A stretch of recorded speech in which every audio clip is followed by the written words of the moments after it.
안녕하세요. 어떤 주식이 액면 분할을 한다. 이런 소식 들리면 괜히 마음이 좀 설레죠? 와, 가격이 싸지니까 드디어 살 기회다 싶고요. 물론 기업 입장에서도 좋은 의도가 있습니다. 주식 유동성을 높여서 더 많은 투자자들을 끌어들이려는 거죠. 하지만 말이죠.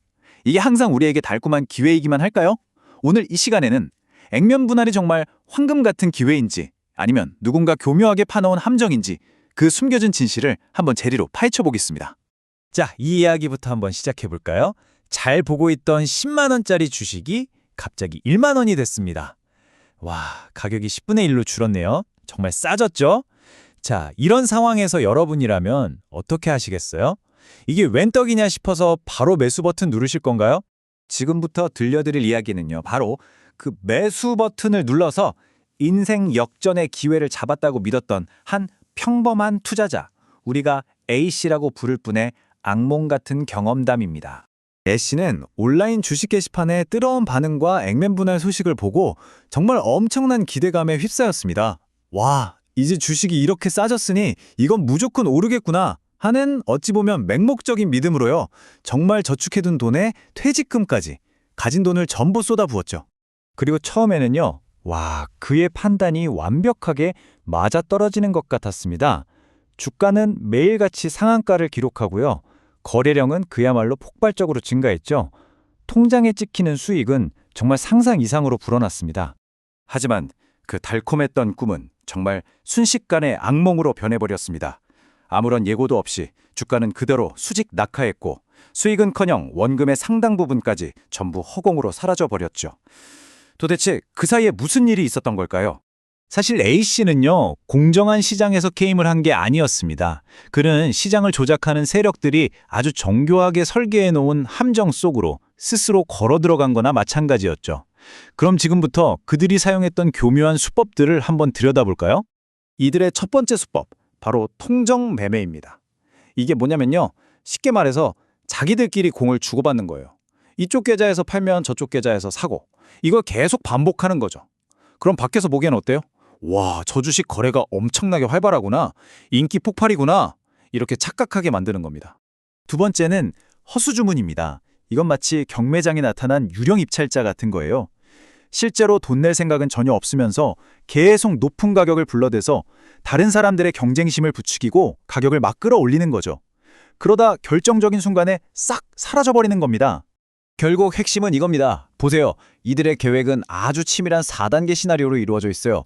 먼저 거래량이 적은 주식을 헐값에 조용히 사모읍니다. 그리고 액면 분할이라는 호재가 터지면 방금 봤던 통정매매와 허수주문으로 주가와 거래량을 미친 듯이 부풀리죠. 그러면 A씨 같은 개인 투자자들이 와, 대박이다 하면서 몰려들 거고요. 바로 그때 부풀려진 가격에 자기들 물량을 전부 던져버리고 빠져나가는 겁니다. 자, 이게 그냥 단순히 게임에서 반칙 좀 하는 그런 수준의 문제가 아닙니다. 이건요, 우리 자본주의 시장의 가장 기본적인 믿음 자체를 파괴하는 아주 심각한 경제범죄입니다. 법원에서는 이걸 어떻게 보냐면요, 단순히 한 사람의 돈을 훔치는 행위가 아니라고 봅니다.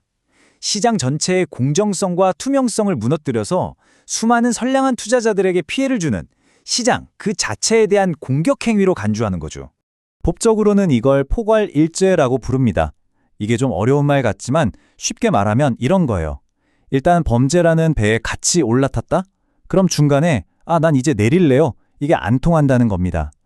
당신은 그 배가 처음 출발해서 마지막에 난파될 때까지 저지른 모든 일에 대해 끝까지 책임을 져야 한다는 뜻이죠.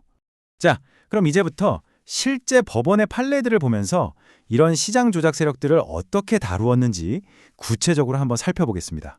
보시는 것처럼 법원의 메시지는 정말 명확하고 단호합니다. 개인의 자유를 빼앗는 징역형, 불법으로 번 재산을 모두 빼앗는 막대한 벌금, 그 대가는 상상 이상으로 혹독합니다. 이 판례가 아주 중요한데요. 대법원에서 이때 딱 못을 박아버립니다. 아까 말씀드린 한 번 공범은 영원한 공범이라는 원칙을요. 저는 중간에 그만뒀는데요. 이런 변명 절대 통하지 않는다는 거죠. 범죄가 시작된 순간부터 끝날 때까지의 모든 책임에서 결코 자유로워질 수 없다는 걸 명확히 한 겁니다. 자본시장의 공정성과 신뢰를 근본적으로 해하는 중대한 범죄다.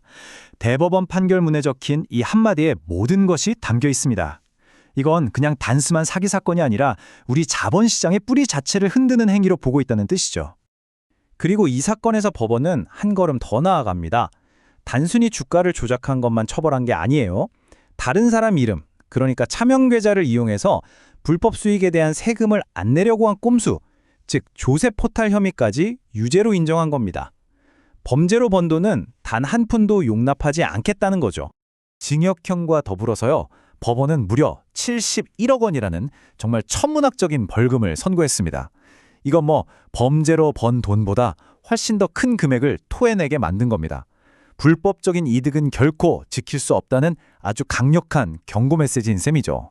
이 가장 최근 판례는 또 다른 중요한 점을 시사하는데요. 설령 큰 이익을 얻지 못했더라도 심지어 자기 손실을 막기 위해 시장을 조작하려는 그 시도나 의도, 그 자체만으로도 불법이며 처벌받아야 한다는 점을 분명히 한 겁니다. 자, 이 끔찍한 이야기들을 듣고 나니 좀 정신이 번쩍 드시죠? 그렇다면 이 험난한 시장에서 우리는 어떻게 살아남아야 할까요? 여러분이 제2의 A씨가 되지 않으려면 어떻게 해야 할까요? 여러분의 소중한 자산을 지키기 위해 반드시 기억해야 할 3가지 원칙이 있습니다. 바로 이 3가지 원칙이 여러분의 자산을 지켜줄 아주 강력한 보호막이 될 겁니다. 첫째, 액면 분할 자체를 맹신하지 마세요. 가격이 싸진 것과 기업 가치가 올라간 건 전혀 다른 문제입니다. 둘째, 이유 없는 거래량 폭발은 항상 경계하세요. 셋째, 남들 다 산다고 따라 사는 포모 투자, 절대 금물입니다. 이 원칙들은 조작 세력이 노리는 투자자들의 조급함과 탐욕이라는 허점을 막아줄 겁니다. 앞으로 주가가 이유 없이 폭등하는 종목을 보게 되시면요. 와, 저거 어디까지 오를까? 이 질문보다 먼저 이 질문을 스스로에게 던져보시기 바랍니다. 보이지 않는 곳에서 과연 누가 이 판을 짜고 있는 걸까? 오늘 저희의 분석이 여러분의 현명하고 안전한 투자에 조금이나마 도움이 되었기를 바랍니다. 감사합니다.